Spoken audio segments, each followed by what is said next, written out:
Hello, Cobra Burnout. Thought I'd steal a page out of the Archie Bunker book. You can see where I'm at now. You wanted a funny story. Okay. This goes back a whole bunch of years, as I'm a very old man now. We were in the big town of Ithaca, New York. For our area, that was the big town when I was growing up. I was probably 15 at the time. My old man was working for a guy that ran apartments for college there. College dorm type setup. I have to forgive my upstairs neighbors. They're very, very noisy. Well,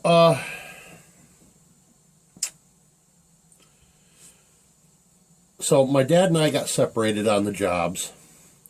And I got sent to work with another guy.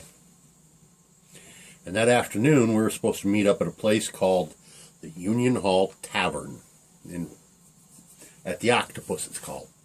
It's called the Octopus because it's where 8 roads all come together there in town.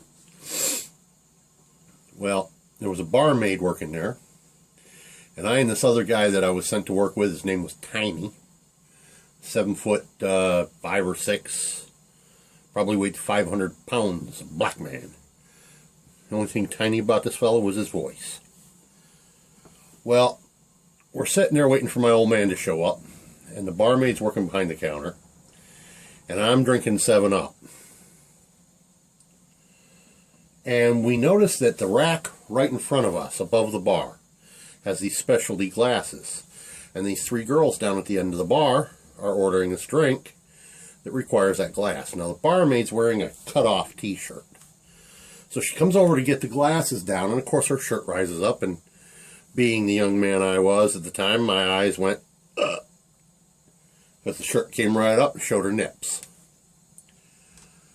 But I didn't say a word. So she finishes making the drinks for the ladies down at the end of the bar, and she comes back, and my big buddy sitting next to me, he orders the same thing. I think it was a Shirley Temple, but what do I know? I'm not a drinker. Not that much of a drinker, anyhow. So the girl, she reaches up to get a glass and realizes her shirt's rising up, and she sees my eyes the size of saucers. She realizes she's been giving a young man a free show. She says, "Excuse me a moment." And she goes back into the back, and she puts on a full t-shirt and comes back out to make the drink. And my buddy says, never mind. And I'm going, shit. And she just smiled, a mile-wide smile. And just then the old man sits down next to me, and I look to him, and I said, "You're always a day late and a dollar short."